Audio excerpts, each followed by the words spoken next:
अगर कोई आज के टाइम में एक यंग प्रोफेशनल है तो एक सवाल हमेशा दिमाग में घूमता रहता है। भाई, भविष्य में सफल होने के लिए कौन सी स्किल सीखें? इतनी सारी सलाह, इतने सारे ऑप्शंस, सही रास्ता चुनना सच में एक बहुत बड़ी चुनौती है।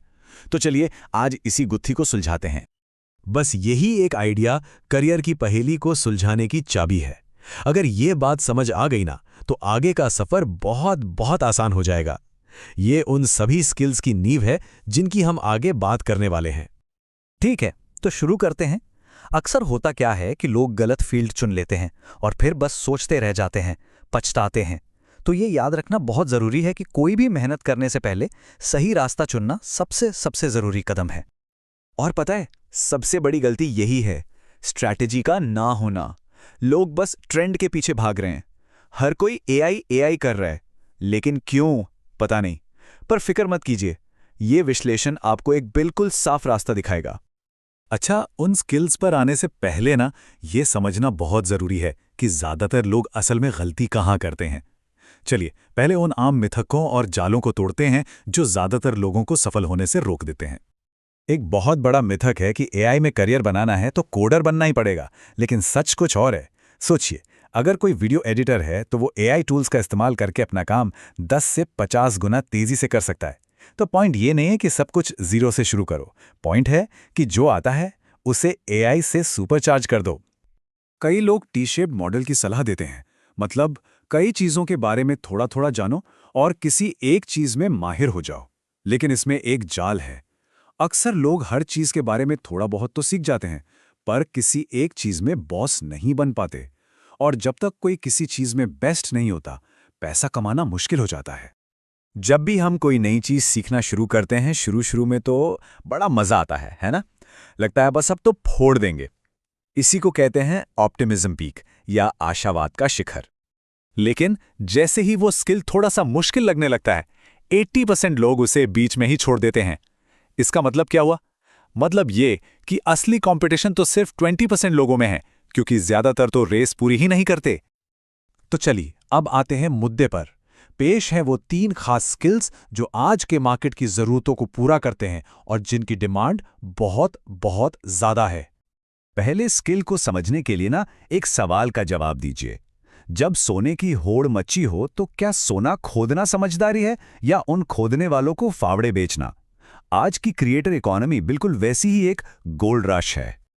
तो यहां 2 रास्ते हैं। एक, सोना खोदना, यानी खुद कंटेंट क्रिएटर बनना, जहां कंपटीशन बहुत ज्यादा है। और दूसरा, उन क्रिएटर्स को फावड़े बेचना, यानी उनकी मदद करना। कंटेंट इनेबलर बनना कहीं ज्यादा स्मार्ट और तुरंत फायदा देने वाला ऑप्शन हो सकता है। और ये हैं वो फावड़े जिनकी आज क्रिएटर्स को सख्त जरूरत है। वीडियो एडिटिंग, अच्छी स्क्रिप्ट लिखना, उनके लिए ब्रांड डील्स लाना, इन सभी सर्विसेज की डिमांड आसमान छू रही है और सप्लाई बहुत कम है। हमारा दूसरा स्किल है ऑगमेंटेड रियलिटी। याद है पोकेमॉन गो? बस वही है ऑगमेंटेड रियलिटी, मतलब रियल वर्ल्ड में डिजिटल चीजें देखना। इस फील्ड में टैलेंटेड लोगों की डिमांड बहुत ज्यादा है, लेकिन सप्लाई ना के बराबर है। ये एक ऐसा मार्केट है जहां अभी घुसना बहुत फायदेमंद हो सकता है। अब तीसरे स्किल में हमें अगला चैट जीपीटी नहीं बनाना है। नहीं, यहां आइडिया है छोटे छोटे स्पेसिफिक प्रॉब्लम सॉल्व करने का। मतलब रियल एस्टेट या शिपिंग जैसी इंडस्ट्रीज के लिए छोटे मोटे एआई बॉट्स और एप्स बनाना। और पता है बेस्ट पार्ट क्या है? इसके लिए आपको कोडर होने की जरूरत नहीं है। आज मार्केट में ऐसे नो कोड टूल्स हैं जहां बस एक कमांड लिखकर एक बेसिक ऐप बनाया जा सकता है। फिर उसे मार्केट में टेस्ट करके देखिए कि आइडिया काम करेगा या नहीं। अच्छा, अगर ये सब सुनकर लग रहा है कि अरे यार ये तो बहुत ज़्यादा टेक्निकल है, तो एक बोनस स्किल भी है। ये एक ऐसी स्किल है जो हमेशा काम आती है और इसके लिए कोई टेक्निकल नॉलेज नहीं चाहिए। तो वो स्किल है सेल्स, बेचना। देखिए, अगर कोई चीज़ बना नहीं सकता तो बेचना तो सीख ही सकता है ना? किसी अच्छे टेक्निकल इंसान के साथ पार्टनरशिप कीजिए और प्रोडक्ट को मार्केट तक पहुंचाइए। याद रखिए, एक अच्छा आइडिया भी बिना अच्छी सेल्स के कुछ नहीं है। तो अब ये तो पता चल गया कि क्या सीखना है, पर सवाल है कैसे। तो चलिए अब इसका एक साफ सुथरा ब्लूप्रिंट देखते हैं। तो रास्ता क्या है? देखिए, मास्टरी रातों रात नहीं आती। इसके लिए कम से कम 12 महीने का कमिटमेंट चाहिए। पहले 15 दिन तैयारी कीजिए, अगले 3 महीने बेसिक सीखिए और फिर बाकी के 9 महीने असली प्रोजेक्ट्स पर काम करके अपना पोर्टफोलियो बनाइए। अब इस 12 महीने के प्लान पर टिके कैसे रहें? इसके लिए बस 3 चीजें चाहिए।